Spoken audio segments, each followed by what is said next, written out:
have against electric cars is the whole technology and gizmo thing. And I try to express it. Well, here's the thing, right? I looked at a guy today and he's wearing a Fitbit. Something that tells him how his heart is doing, how his body is doing, how many lengths he should be walking. Probably there's a letter in it that's saying you ain't walking far enough. So you get hooked on that technology. There's phones out there that constantly ask you if it's connected to the internet. And we would like to know your location so we can work better for you. We like to know where you are at all times. And then of course the phone's got all these apps for social media that also learns about everything that you text into it. So we're all, and then as you look in the world today, everybody is on their phones. Nobody's looking up. Nobody's talking much to people nowadays. We're all looking down at our phones. And then there's Alexa, those and Google Dots and all that sort of stuff, that we end up talking to technology as though they were real. And we have things on doors. We have people now with implants that with a wave of the hand can act as your key card to get money from cash dispensers and many other. But now these are true because I've seen them on my daytime TV programs. And so now we're talking about electric cars and cars itself that can park itself. Where I've heard many stories of people trying to park their cars, pressing a button so their car will park itself, and then it end up drove too close to the pavement, gone, and their alloy wheels. And then we've got cars that can maybe drive itself, taking away the manual control. And I've said to people, well, think of the planes that are on autopilot.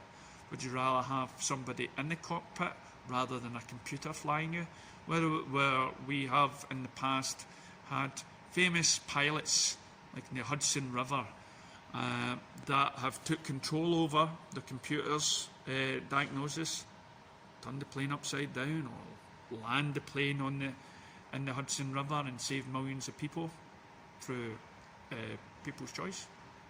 And now we have car accidents. What if, there was an accident there the other day that killed a young guy, I think, and that was, it was the guy's fault. He ran out in the road and he was supposed to be where he wasn't, but it's the driver of that car will have to live with that, and and he will feel guilty and probably change his driving from then on in. But then you take that away and then you put in a computer. Sorry, my nose is itchy. You put in a computer in a car that's driving itself, a wee bit like Minority Report or something, so you can just sit back and relax and enjoy it. Well, what if that car then knocks over somebody? So then is it the machine that killed the person? And that way the person in that car can just, whoops, my car actually killed somebody and whatnot.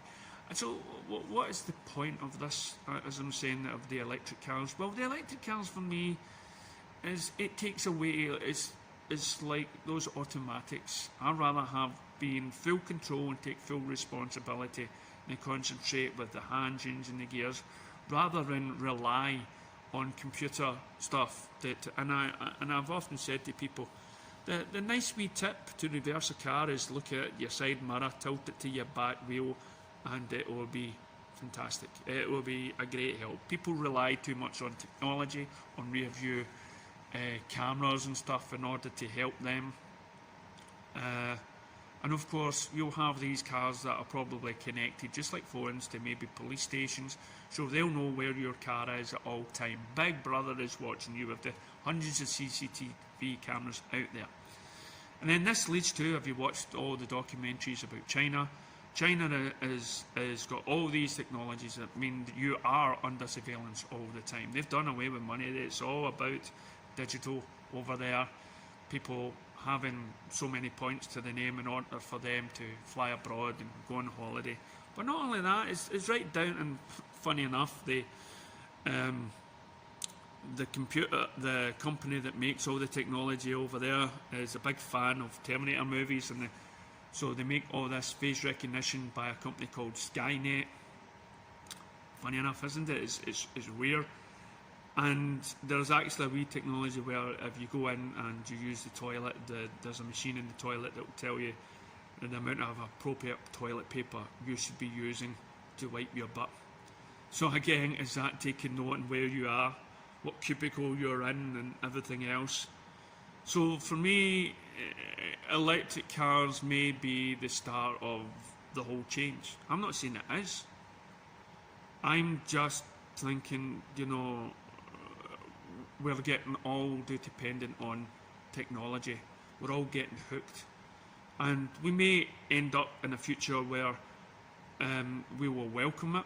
We will be plugged into, instead of using a controller to play your game on a computer console, that all you need to do is do something like plug it into your neck, plug it into your apps that you have implanted in your hands, and we're all connected to the internet. I mean, all these are what ifs.